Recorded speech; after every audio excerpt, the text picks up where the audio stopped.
வணக்கம் மக்களே. இந்த வீடியோவில் நம்ம என்ன செய்தி பார்க்க போகிறோம்னா, எல்லோருக்குமே பிரச்சனை இருக்குது, போதைக்கு அடிமையாகிவிட்டேனா, உடல்நலம் பற்றி விஷால் விளக்கம். வாங்க என்ன தகவல் என்ன செய்தின்னு இந்த வீடியோவில் விரிவாக பார்த்து தெரிஞ்சுக்கலாம். அதுக்கு முன்னாடி முதன்முறையாக நம்ம சேனலை ஃபஸ்ட் டைம் பார்க்குறீங்கன்னா சப்ஸ்கிரைப் பண்ணாதவங்களாம் சப்ஸ்கிரைப் பண்ணிக்கோங்க.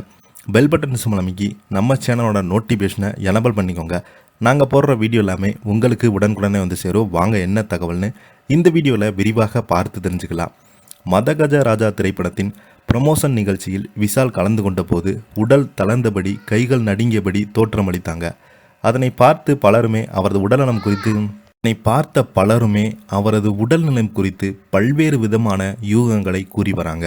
ஆனால் படம் ரிலீஸுக்கு பிறகு விஷால் நார்மல் ஆகிட்டாரு. இப்படி சூழல்ல இன்று நடிகர் சங்கத்துக்கு வந்த விஷால் செய்தியாளர்களை சந்தித்த போது தனது உடல்நலம் குறித்து விளக்கம் அளித்திருக்காங்க.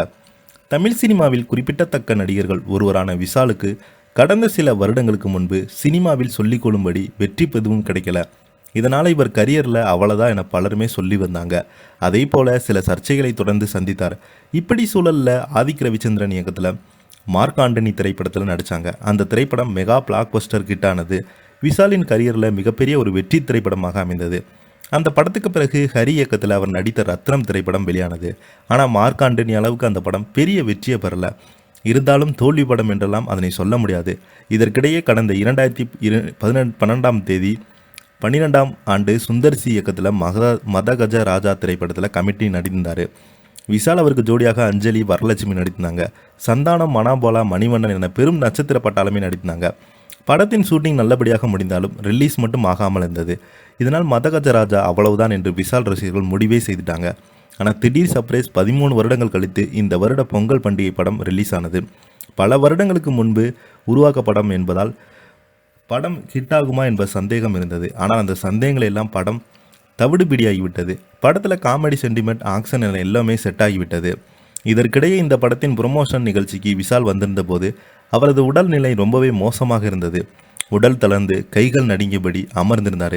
அவருக்கு வைரஸ் காய்ச்சல் என்று சொல்லப்பட்டாலும் பலருமே தங்கள் இஷ்டத்துக்கு விஷாலின் உடல்நிலை குறித்து வாய்க்கு வந்ததை பேச ஆரம்பித்தாங்க. ஆனால் ரிலீஸுக்கு பிறகு விஷால் பக்காவாகிவிட்டார். இந்த நிலையில் தான் இன்று எம்ஜிஆரின் பிறந்தநாளை முன்னிட்டு நடிகர் சங்கத்தில் இருக்கும் அவரது உருவப்படத்துக்கு மரியாதை செலுத்தினார் விஷால் அவர்கள். அப்போது செய்தியாளரிடம் பேசிய விஷால், நான் செய்யும் சமூக சேவைக்கு எம்ஜிஆரும் ஒரு காரணம். மதகஜ ராஜா படம் சக்கப்போடு போட்டு வருகிறது. எல்லோருக்குமே பிரச்சனை இருக்கத்தான் செய்கிறது. ஆனால் அந்த பிரச்சனை எல்லாம் மறக்கும்படியான ஒரு படமாக அமைந்திருக்கிறது மதகஜ ராஜா. எனது உடல்நலம் ஒன்றுமே கிடையாது. அன்றைய தினம் எனக்கு காய்ச்சல் அடித்தது. ஆனால் 12 வருடம் கழித்து மதகஜ ராஜா ரிலீஸ் ஆனது. இந்த படத்துக்கு நானும் சுந்தர்சியும் ஏங்கியே இருந்தோம். அதனால் தான் அன்று காய்ச்சலோடு ப்ரொமோஷனுக்கு வந்தேன். ஆனால் காய்ச்சலால் அன்று உடல்நலம் அப்படி இருந்தது. மற்றபடி எனக்கு நரம்பு தளர்ச்சி, போதைக்கு அடிமையாவிட்டேன் என்று சொல்வதெல்லாம் சிலரின் கற்பனை. அந்த கற்பனை உங்களுக்குள்ளே வைத்துக் கொள்ளுங்கள். இருந்தாலும் ஒன்று சொல்லிக்கொள்ள ஆசைப்படுகிறேன். எனது கைகால் நடுங்கிய வீடியோ பயங்கரமாக ட்ரெண்ட் ஆனது. அதனடுத்து பலருமே எனக்கு ஃபோன் செய்து அப்போது என் மீது எத்தனை பேர் அக்கறை இருக்காங்க என்று தெரிந்து கொண்டேன். அதற்கு நன்றி என்றிருக்காரு விஷால். இதை பற்றி நீங்கள் என்ன நினைக்கிறீங்க? கீழே உள்ள கமெண்ட் பாக்ஸில் மறக்காம பதிவிடுங்க. இந்த வீடியோ உங்களுக்கு பிடிச்சிருந்தால் லைக் பண்ணுங்கள், ஷேர் பண்ணுங்கள். நன்றி.